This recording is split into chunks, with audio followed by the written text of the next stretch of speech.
Les débuts du trading du ETF Ether, les premiers flux dévoilés. Alors, les premiers résultats dévoilés.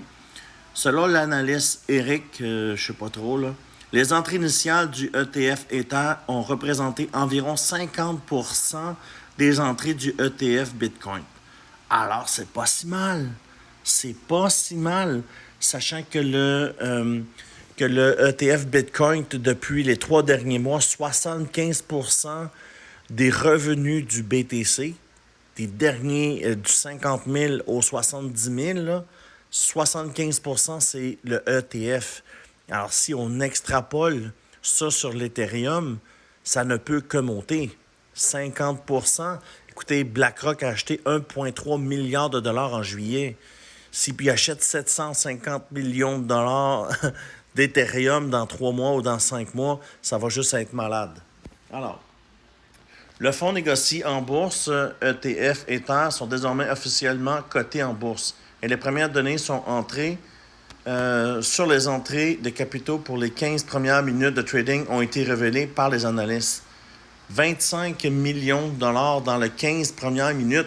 Voyons donc. C'est bien trop, non? Allez, on l'a ici. Volume des 1...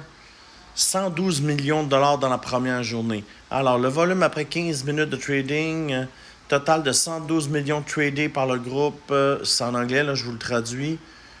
Écoutez, c'est quand même très, très bon, là. Les entrées totales des 9 véhicules d'investissement Ethereum ont atteint 112 millions de dollars au cours des premières 15 minutes de trading, ce qui est supérieur aux offres traditionnelles d'ETF. C'est sûr que c'est supérieur à tous les autres ETF qui ont été lancés. Alors, c'est une très bonne nouvelle. Acheter la rumeur, vendre l'annonce. Malgré le lancement très attendu des ETF Ethereum, les 112 millions d'entrées initiales, le prix de l'Ether a chuté depuis le début de la journée de trading, c'est sûr. En fait, tous les gens, nous, moi y compris, on a acheté il y a 3 mois l'Ethereum. On a racheté il y a 2 mois. On était, si vous allez voir le pump, qui s'est passé, je peux vous le montrer. On va aller le voir ensemble. Vous allez comprendre ce qui s'est passé sur l'Ethereum. Alors, je vais vous montrer le pump. On va aller ici sur le BTC. On va aller ici. On va aller sur l'Ethereum. On va se mettre en daily. OK, comme ça ici. Et puis, quand on a acheté l'Ethereum, c'est ici. OK, regardez le pump ici. Quand les nouvelles ont été approuvées pour l'Ethereum, on a pris 22% en 3 jours. OK, regardez ici. J'étais présent, j'en ai acheté de l'Ethereum ici. OK, regardez le pump. 34%. 34% à l'annonce que les ETF étaient approuvés. OK, on a pris 34% sur l'Ethereum. Alors, peu importe ce qui se passe puis qu'il a rentré 112 millions de dollars sur le ETF dans la première journée, c'est normal. Les gens, ils récupèrent là, les gains qu'ils ont fait ici. On a tout acheté ici. Pourquoi? Parce que l'annonce était là. Alain, c'est ça en fait, hein?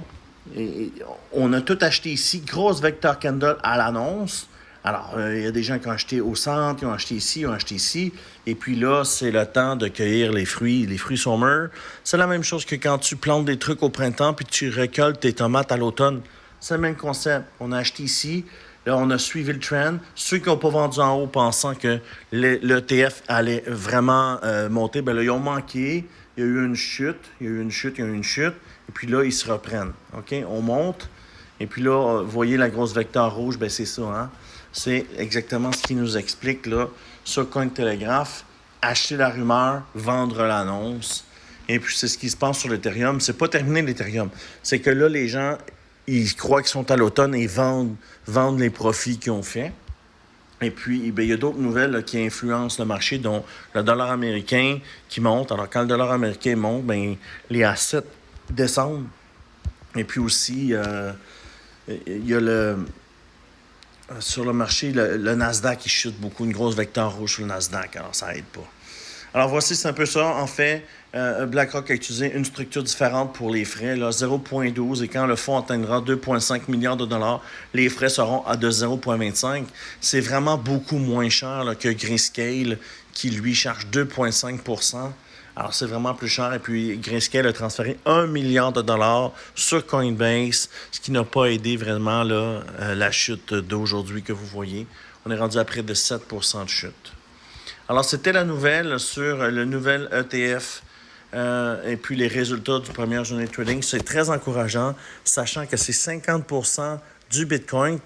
N'oubliez pas que le Bitcoin se vend beaucoup plus cher aussi. Hein? Il y a un plus gros prestige que l'Ethereum. Mais bon, c'est très bon comme résultat. Il y a d'autres ETF qui vont venir au cours de l'année. L'ETF Solana, peut-être l'ETF XRP. Il y a des nouvelles qui courent. C'est toujours le concept. On achète avant la nouvelle, puis on vend quand la nouvelle sort. Ben, on vend, puis on récolte les fruits de notre dur labeur. Alors, c'était la nouvelle, le résultat du début